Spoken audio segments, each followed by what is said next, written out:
Welcome to future zone academy. आज हम class 12 के फिजिक्स चैप्टर की पढ़ते हैं। फिजिक्स में आज हमारा नया चैप्टर स्टार्ट होगा और वो है चैप्टर 4 वैद्युत धारिता। तो जो आपका चैप्टर है वैद्युत धारिता, इस चैप्टर से लगभग 4 या 5 नंबर के क्वेश्चंस आते रहते हैं और वो क्वेश्चन भी आपको मैं वीडियो में ही बता दूंगा कि कौन सा क्वेश्चन कितना इंपॉर्टेंट है। आप लोगों से रिक्वेस्ट है कि आप वीडियो को शुरू से लेकर लास्ट तक देखिए ताकि आपकी परफॉर्मेंस और आपके कॉन्सेप्ट अच्छी तरह कवर हो सकें। ओके, और अगर आप हमारे स्पेशल बैच से जुड़ना चाहते हैं तो आप 8755084148 पर संपर्क कर सकते हैं। इस स्पेशल बैच में स्पेशल क्या है तो मैं आपको पहले ही बता दूं। इसमें आपको स्पेशल नोट्स दिए जाएंगे और आपके समय समय पर टेस्ट भी लिए जाएंगे और आपकी परफॉर्मेंस को बेहतर करने के लिए आपको वर्किंग सेट भी दी जाएगी। ओके, आइए चैप्टर को शुरू करते हैं। तो चैप्टर का जो हमारा पहला पॉइंट है वो है संधारित्र। संधारित्र, तो संधारित्र क्या होता है तो देखते हैं।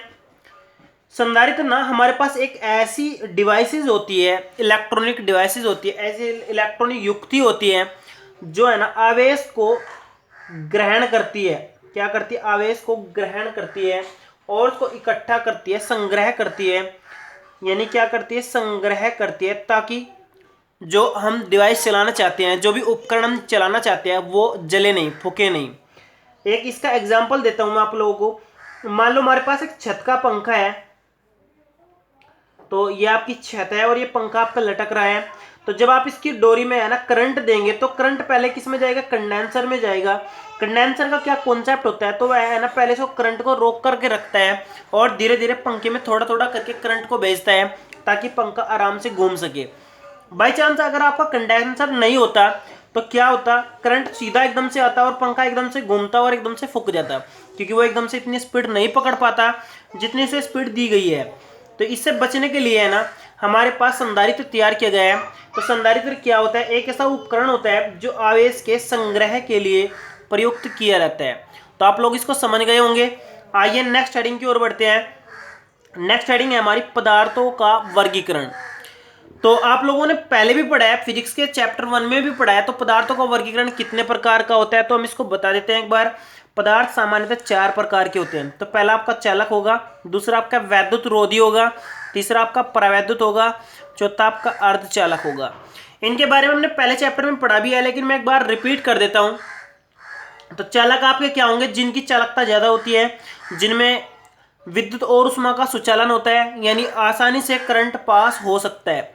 वैद्युत रोधी वे होते हैं जिनमें करंट बिल्कुल भी पास नहीं होता है। चालक का एग्जांपल आप फील लोहा ले सकते हैं, कॉपर ले सकते हैं, कोई भी एक धातु ले सकते हैं।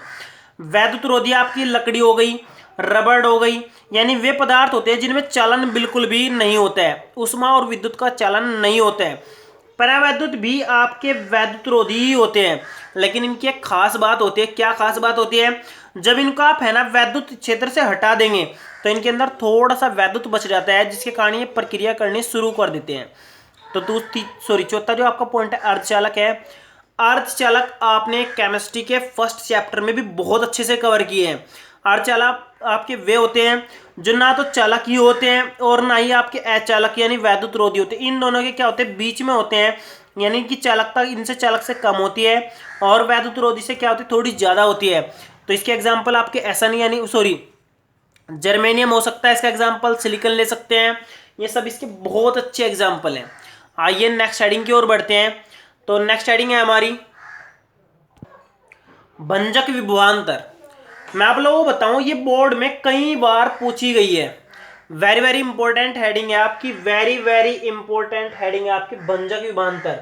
तो मैं आप लोगों को बताऊं, अगर हमारे पास कोई संधारित्र है, ध्यान से समझिए, मान लो हमारे पास कोई संधारित्र है और वो प्लेटों के बीच में कार्य कर रहा है, विभवांतर कार्य कर रहा है।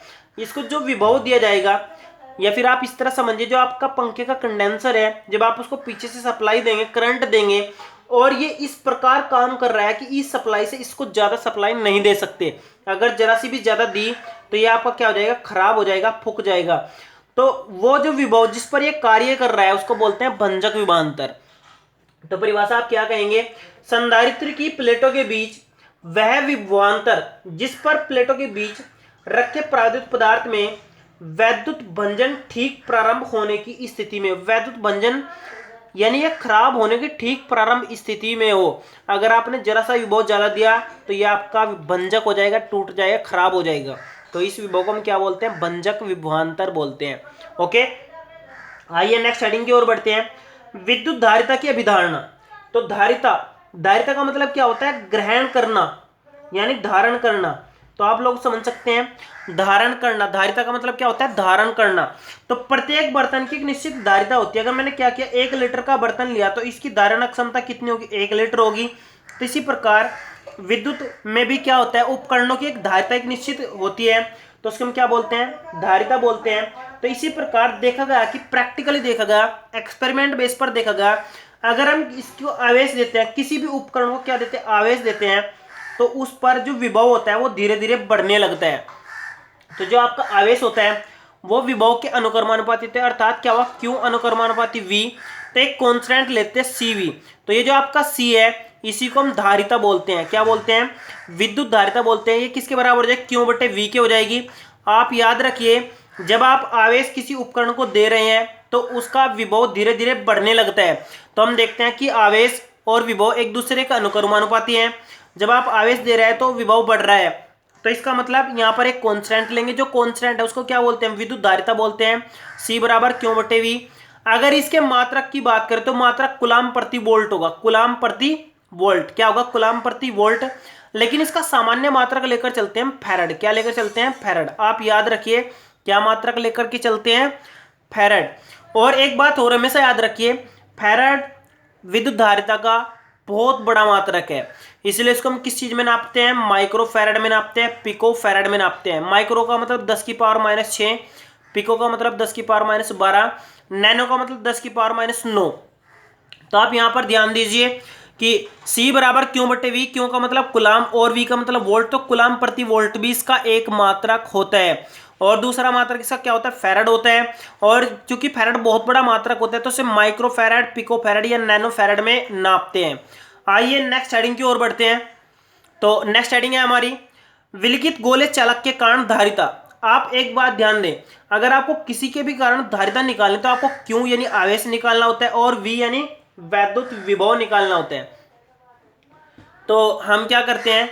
विलिखित गोले चालक के कारण धारिता निकालने का प्रयास करते हैं। तो पहले मैं एक विलिखित गोले चालक बना लेते हैं। मान लो हमारे पास विलिखित गोले चालक ये है और एक किसी स्टैंड पर रखा है। अगर हम इसको क्यू आवेश प्लस प्लस का दे दें तो टोटल इस पर आवेश कितना होगा? जितना होगा उतना हमने दिया होगा, क्यों दिया। और उसके बाद देखते हैं आगे क्या करते हैं। हमने इसको आवेश दे दिया, तो इस पर जब आवेश इसके पृष्ठ पर आ जाएगा और इसकी त्रिज्या अगर इसकी कितनी है? r है, तो इसका विभव कितना हो जाएगा? v बराबर हो जाएगा 1/4πε0 क्यू बटे r। ये विभव का फॉर्मूला होता है। तो विभव निकल गया, आवेश निकल गया। तो अब आपको क्या निकालना है? c निकालना है, धारिता निकालनी है। तो धारिता क्यू बटे वी के होती है और क्यू का मान आपका ऊपर रखेगा और वी का मान आपका नीचे हो जाएगा। अब आप अगर इसको आप है ना के प्राद्युतांक पदार्थ में रख देंगे तो आपका यहाँ पर के हो जाएगा और यहाँ पर भी आपका कितना हो जाएगा? के हो जाएगा। और यहाँ पर क्यू बटे आर, ये तो आपका सेम था ही। के जब लगता है यहाँ पर जब प्राद्युतांक के पदार्थ में रखा हो। अब आप देखिए इससे ये तो कट जाएगा और जो बचा ये सब आपका ऊपर चले जाएगा। 4πε0 के आर, ये आपकी क्या होगी? विलगित गोले चालक की धारिता होगी। बहुत इजी कॉन्सेप्ट है। आप जब इसको पेपर में करेंगे तो आप बहुत आसानी से कर सकते हैं। यहाँ पर मैं आपको समझाने का कार्य कर रहा हूँ।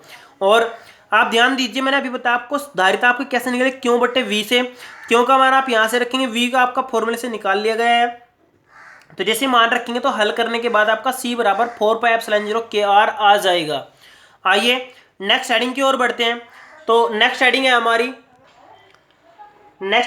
संधारित्र का सिद्धांत। तो संधारित्र का सिद्धांत क्या है? तो समझिए ध्यान से, ये भी आपका पेपर में पूछा गया है, वेरी वेरी इंपॉर्टेंट है। तो संधारित्र का सिद्धांत आपका क्या है? याद रखिए, जब आपका एक अनावेशित चालक होगा और एक आपका क्या होगा? आवेशित चालक होगा। अगर आप अनावेशित चालक को आवेशित चालक के पास में रख देंगे, मान लो इसका प्लस प्लस का आवेश है और इस पर किसी भी प्रकार का आवेश नहीं है, तो जब आप इसको पास में रखेंगे तो इस पर इधर तो माइनस माइनस का हो जाएगा और इधर आपका कैसा हो जाएगा? प्लस प्लस का, क्योंकि प्लस प्लस को प्रतिकर्षित कर देगा। और इधर आपका कैसा हो जाएगा? माइनस का हो जाएगा। अगर आप इसको पृथ्वी के संपर्क में ले दें, या कांटेक्ट में रख दे तो क्या होगा, ये जो आपका है प्लस का पृथ्वी में चला जाएगा और ये क्या हो जाएगा, यहाँ पर स्पेस बच जाएगा, यानी यहाँ पर जगह हो जाएगी। तो आप देख रहे हैं यानी यहाँ पर और आवेश को संचित किया जा सकता है। यही क्या होता है, संधारित्र का सिद्धांत होता है। तो आप एक बार ध्यान से समझिए, यदि किसी चालक के आवेशित होने पर पृथ्वी से संबंधित एक अन्य चालक रख दें तो पहले चालक के कारण दूसरे पर क्या होगा, निरंतर आवेश कम होता रहेगा। तो इसका कारण इसका विभव क्या होगा, घटता रहेगा। और जब विभव घटता रहेगा तो इसकी धारिता धीरे धीरे बढ़ती रहेगी। क्यों? क्योंकि आपका आवेश कम हुआ तो जगह बची ना, जगह में और आवेश को हम क्या कर सकते हैं, संचित कर सकते हैं। आइए आगे बढ़ते हैं। नेक्स्ट हेडिंग हमारी संधारित्र का प्रकार, संधारित्र के प्रकार, सॉरी के होता है यहाँ पर, के प्रकार। आप लोग याद रखें संधारित्र 5 प्रकार के होते हैं। समांतर प्लेट संधारित्र, गोले संधारित्र, बेलनाकार संधारित्र, विद्युत अपघट्य संधारित्र, परिवर्तित संधारित्र। यहाँ पर हम सिर्फ 2 संधारित्र के बारे में बात करते हैं। एक तो गोले संधारित्र जो हमने पीछे पढ़ लिया है, और एक हमारा आएगा समांतर प्लेट संधारित्र जो हम अभी पढ़ने जा रहे हैं। तो आप दोनों पर ध्यान दीजिए। तो हम लेकर चलते हैं पहले समांतर प्लेट संधारित्र। तो समांतर प्लेट संधारित्र कैसा होता है, इसमें 2 समांतर प्लेटें होती है। तो मैं आपको पहले बनाकर दिखा देता हूं। एक तो हमारे पास प्लेट ये रही समांतर, और दूसरी समांतर प्लेट इसकी ये रही, और दोनों को हम क्या करके रखते हैं, इस तरह ऐड सा करके रखते हैं, और इनके बीच की डिस्टेंस रखते हैं कितनी, स्मॉल डी। और इसका प्लेट का एरिया कितना होता है, ए। और ये 2 तारें होती हैं, एक तो तार हमारे पास ये हुई, एक तार हमारे पास ये हुई। इन तारों से हम इसको कहीं भी कनेक्ट कर सकते हैं। तो इस पर प्लस प्लस का आपका आवेश रहता है, इस पर भी आपका माइनस माइनस का आवेश रहेगा, और ये आपका क्या होगा, समांतर प्लेट संधारित्र होगा। क्यों होगा, क्योंकि ये समांतर प्लेटों से मिलकर बना होता है, तो इसलिए हम इसको क्या बोलते हैं, समांतर प्लेट संधारित्र बोलते हैं। ओके, नेक्स्ट हेडिंग की ओर बढ़ते हैं। नेक्स्ट हेडिंग है हमारी समांतर प्लेट संधारित्र की धारिता के लिए व्यंजक। तो आपको पहले क्या करना है, पहले आपको समांतर प्लेट संधारित्र बना लेना है। तो मैंने समांतर प्लेट संधारित्र पहले बना लिया है। इस पर हम कैसा आवेश रख लेंगे, प्लस प्लस का आवेश रख लेंगे। इस पर कैसे रख देंगे, माइनस माइनस का आवेश रख लेंगे।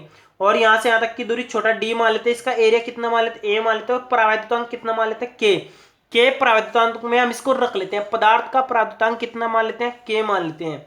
ओके, और अब हम क्या करते हैं, इसको बैटरी से जोड़ देते हैं, और ये आपके प्लस का तार हुआ, और ये माइनस का है तो ये माइनस से ऐड कर दिया है।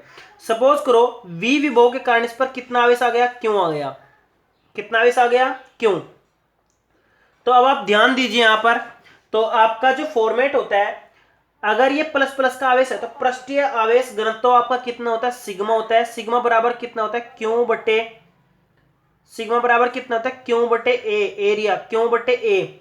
और अगर आप यहां से क्यों का मान निकालें, यहां से अगर आप क्यों का मान निकालें तो कितना हो जाएगा, सिग्मा ए हो जाएगा। आप ध्यान दीजिए इस चीज पर, क्योंकि इसकी आपको क्या होने वाली जरूरत पड़ने वाली है। मैंने क्या किया, सिग्मा पृष्ठीय आवेश घनत्व माना, और सिग्मा बराबर क्यों बटे ए होता है। तो अगर क्यों का मान निकालें तो क्यों बराबर कितना हो जाएगा, सिग्मा ए हो जाएगा। ओके, अब हम क्या करते हैं, अब हम देखते हैं कि हमारे पास है ना, अगर वैद्युत क्षेत्र की तीव्रता निकालते हैं, वैद्युत क्षेत्र ई का मान यहाँ पर कितना होता है, सिग्मा बटे के एप्सिलॉन 0।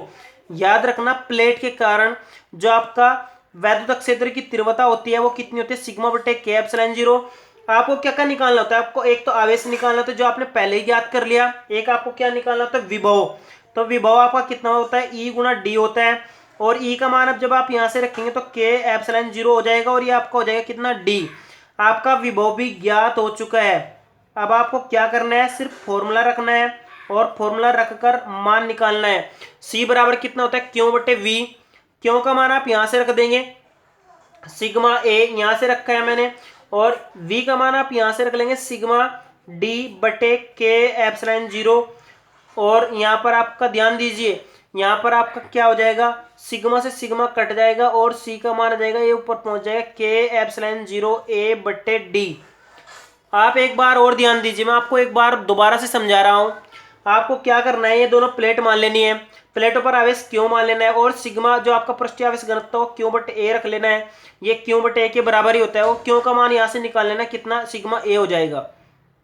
फिर आपको वैद्युत क्षेत्र की तीव्रता याद रखनी है, कितनी होती है, ई बराबर सिग्मा बटे के एप्सिलॉन 0। और वैद्युत विभव का फॉर्मूला आपको यहां से याद होना चाहिए, V बराबर E गुना D। ये फॉर्मूला आपका विभव प्रवणता से निकला था। तो V बराबर कितना होता है, E गुना D। E का मान मैंने यहां से इसमें रखा, और इसमें रखने के बाद आपका E का मान रखने के बाद V का मान इतना गया। C बराबर धारिता बराबर कितना होता है, Q बटे V के। Q का मान मैंने यहां से रख दिया, V का मान मैंने यहां से रख दिया, और रखने के बाद हल करा तो आपका आ गया K एप्सिलॉन 0 A बटे D। अगर वायु के लिए बात करें तो C 0 मान लेते हैं, और K का मान वहां पर कितना होता है 1। तो ये आपका निर्वात की धारिता होगी। और अगर आपको वीडियो अच्छी लगे हो तो आप वीडियो लाइक करें और चैनल को सब्सक्राइब करें। Okay, thank you.